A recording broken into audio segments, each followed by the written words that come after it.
Sebelumnya, bismillahirrahmanirrahim. Assalamualaikum warahmatullahi wabarakatuh. Alhamdulillahirabbil alamin wa bihi nasta'in wala umuri dunya waddin wassalatu wassalamu ala asrofil anbiya'i wal mursalin wa ala alihi wa sahbihi ajma'in, amma ba'du. Yang saya hormati Ibu Husniati Rofiah MSI selaku dosen pengampu mata kuliah studi hadis dan teman-teman sekalian yang berbahagia. Puji syukur kita haturkan kehadirat Allah Subhanahu wa taala yang mana pada hari ini kita masih diberi kesempatan untuk melaksanakan perkuliahan secara daring sebagaimana biasanya dengan keadaan sehat walafiat. Shalawat dan salam marilah senantiasa kita sampaikan kepada baginda Rasulullah SAW yang membawa kita dari zaman jahiliyah menuju zaman Islamiyah seperti yang kita alami sekarang ini. Baiklah, saya Dihan Putri Pratiwi dan teman saya Ferdiana Zulaiha akan mempresentasikan materi kami tentang ilmu ada wa tahammul. Langsung saja di sini saya akan menjelaskan pengertian tahammul wal ada. Yang pertama, tahammul. Tahammul menurut bahasa artinya menanggung, membawa atau menerima. Sedangkan menurut istilah tahammul al-hadis adalah menerima hadis dan mengambilnya dari para syekh atau guru.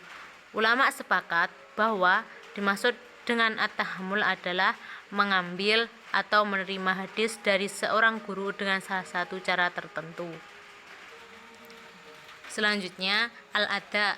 Al-ada artinya kegiatan meriwayatkan dan menyampaikan hadis. Menurut Nuruddin, al-ada adalah menyampaikan atau meriwayatkan hadis kepada orang lain. Jadi, al-ada adalah proses menyampaikan dan meriwayatkan hadis. Yang kedua, saya menjelaskan syariat tahammul wal ada al-hadis. Yang pertama, syaratnya adalah Islam. Periwayatan hadis harus disampaikan oleh orang Islam, sedangkan hadis yang disampaikan oleh orang kafir dianggap tidak sah. Maksudnya, terhadap orang fasik yang membawa kabar saja diserukan meneliti dengan hati-hati, maka sudah tentu berita atau hadis yang dibawa oleh orang kafir harus ditolak atau tidak sah. Yang kedua, balik. Maksudnya adalah adanya akal sehat disertai usia yang memungkinkan bermimpi, atau orang sudah mampu menangkap pembicaraan dan memahami hukum-hukum syariat. Yang ketiga, adil. Maksudnya adalah sifat yang tertancap dalam jiwa yang mendorong untuk berbuat takwa dan memelihara harga diri sehingga menjauhi dosa-dosa, baik dosa besar maupun dosa kecil. Yang keempat, dzabit. Maksudnya adalah kemampuan seorang perawi dalam memahami dan menghafal atau menjaga hadis dari gurunya sehingga dia mampu menyampaikan hafalan hadis tersebut kapan saja sesuai dengan apa yang dia dengar dari gurunya. Dzabit dapat berupa dzabit sodri atau berdasarkan hafalan dan dzabit khitobi atau berdasarkan buku catatan. Syarat yang terakhir, thiqah.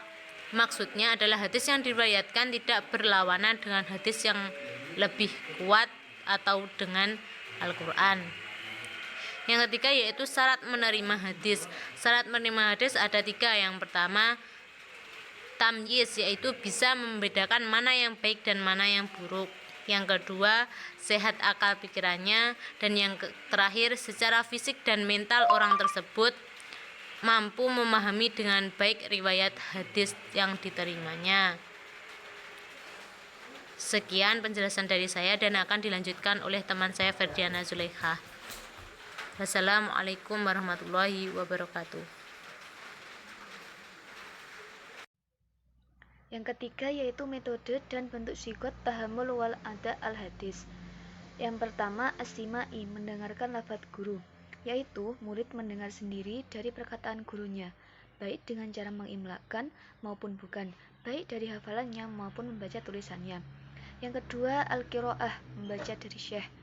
Gambarannya, seorang perawi membaca hadis kepada seorang syekh, dan syekh mendengarkan bacaannya untuk meneliti, baik perawi yang membaca atau orang lain yang membaca, sedang syekh mendengarkan. Yang ketiga yaitu al-ijazah, artinya seorang syekh mengizinkan muridnya meriwayatkan hadis, baik dengan ucapan ataupun tulisan. Gambarannya, seorang syekh mengatakan kepada salah seorang muridnya, "Aku izinkan kepadamu untuk meriwayatkan dariku demikian." Yang keempat yaitu al-munawalah, menyerahkan. Al-munawalah ada dua macam, yaitu munawalah yang disertai dengan ijazah dan munawalah yang tidak disertai dengan ijazah. Yang kelima al-kitabah, yaitu seorang syekh menulis sendiri atau dia menyuruh orang lain menulis riwayatnya kepada orang yang hadir di tempatnya atau yang tidak hadir di situ. Yang keenam yaitu al-i'lam, memberitahu, yaitu seorang syekh memberitahu seorang muridnya bahwa hadis ini atau kitab ini adalah riwayatnya dari fulan dengan tidak disertakan izin untuk meriwayatkan daripadanya. Yang ketujuh yaitu al-wahsiyah, mewasiati, yaitu seorang syekh mewasiatkan di saat mendekati ajalnya atau dalam perjalanan sebuah kitab yang ia wasiatkan kepada sang perawi. Riwayat yang seorang diterima dengan jalan wasiat ini boleh dipakai menurut sebagian ulama, namun yang benar adalah tidak boleh dipakai. Yang kedelapan yaitu al-wijadah, mendapat, yaitu seorang perawi mendapat hadis atau kitab dengan tulisan seorang syekh dan ia mengenal syekh itu, sedangkan hadis-hadisnya tidak pernah didengarkan ataupun ditulis oleh si perawi. Yang terakhir yaitu kesimpulan. Tahammul adalah menerima dan membenarkan suatu periwayatan hadis dari seorang guru dengan menggunakan beberapa metode penerimaan hadis. Al-ada adalah kegiatan meriwayatkan dan menyampaikan hadis. Menurut Nuruddin adalah menyampaikan atau meriwayatkan hadis kepada orang lain. Jadi, al-ada adalah proses menyampaikan dan meriwayatkan hadis.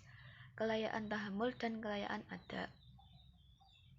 Sekian presentasi dari kami.